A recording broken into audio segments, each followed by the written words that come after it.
Hi guys, there was a program a long time ago called Father Knows Best. I'm kind of revealing my age by saying that I know about the show Father Knows Best. But anyhow, I do believe that there are a lot of instances where people do not have fathers to assist them in helping them to choose a mate. And that has been prevalent because of the fact that there's such a high single parent household rate, and it's normally the mother who is there.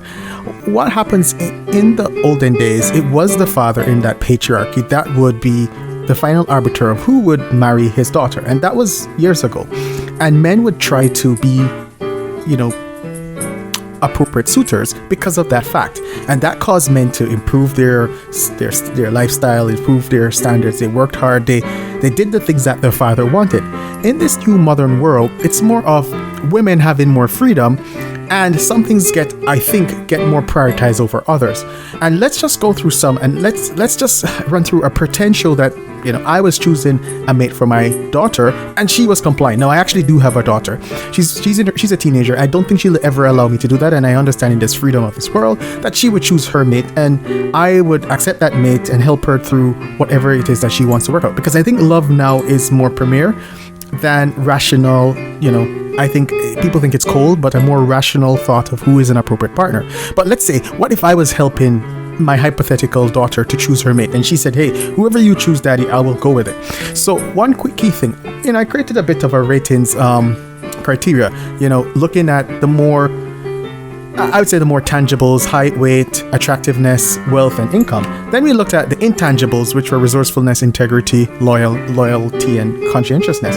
And what I did is a weird scale that we would do everything. We'd put all of the scores together, and then we would put in front of it the character in front of it to give you a combined number. Because I always say, if you have a very rich man but he has a bad character, I think you're in a bad position. So let's go through the rankings that as I would see it. So I took this picture from Friday.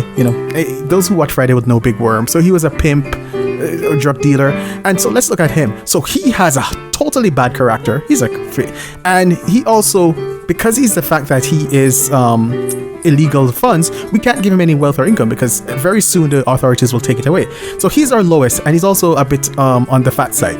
Then let's go to, we all remember, well, I don't know if we all remember, but there's a show, Baby Boy. I suggest that people watch it because it's very good.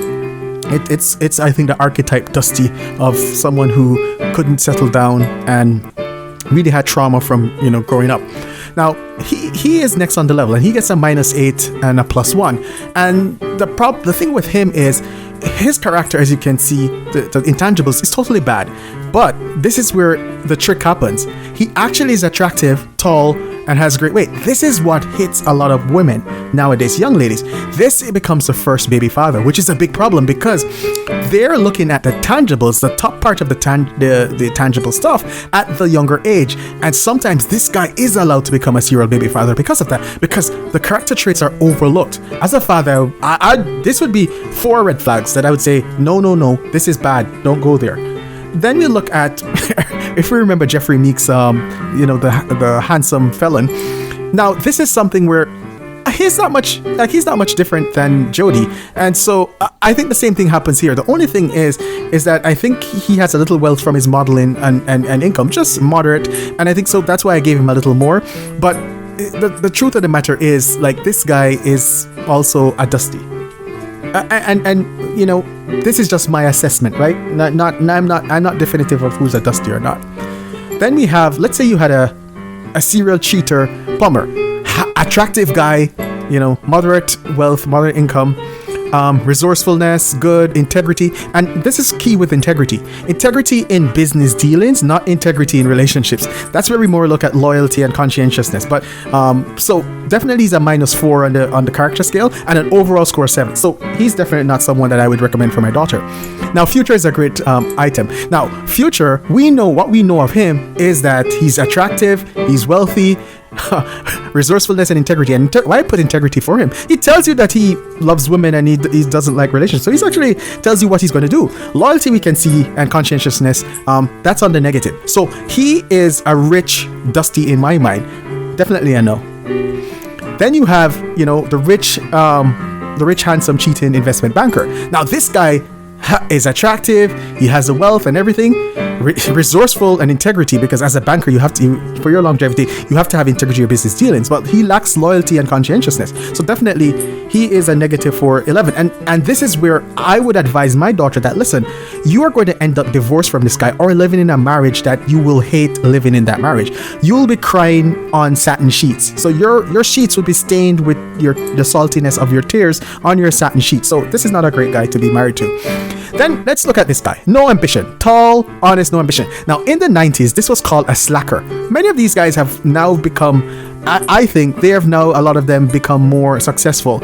You know, think of Semi-Charmed Life from Third Eye Blind. Lovely song. You should listen to it. This is the slacker that can be converted into someone ambitious, but that's going to be a big job on a woman, and I would not take it on if I was a woman, because a man has to find that ambition within himself, and if he doesn't have it, why would you even try to push him? Then let's look at Leonardo Dicaprio, and now this is one where let's work through this. The only thing I would think of is loyalty, in the sense that he has not had a consistent wife or girlfriend for several years. Now, he's attractive, he's rich, he's everything, but do I want my daughter to be one of 30 women that he slept with and had a 3 or 6 month fling with? No, I don't care how handsome he is. And then let's say there's a fat, honest sanitation worker. Now we get into that positive territory. This guy now is not the guy that women go after, but he has integrity and everything. And once you see that 0 there, it is yes, this is a guy that could marry my daughter, my hypothetical daughter. Then let's look at a chubby delivery man. Look at it. Integrity, a bit more on the well side. Has everything that I would. This is a positive. A welder. Now this guy, you know, he is short, you know, he's a little chubby, a dad bod, attractiveness very low, wealth, you know, he's average. It's a yes for this guy. Then let's look at Al Roker. Now, Al Roker, I don't consider him to be very attractive, and he was fat for a long time. And I looked at his height; he's about 5'8". That's what's been reported. But he's wealthy, so he's a wealthy, chubby man with great character. You look at him; his family. He has been married to his wife for a long time. He has children with her, and he's a stand-up man. He's a yes. Then let's look at a tall, honest electrician. Now, when I say tall, I know that's when the women will say, hey, this guy is great for me, and that. But I'm looking at integrity. Once you see 0 on the character scale, it means that this guy is more than likely a yes.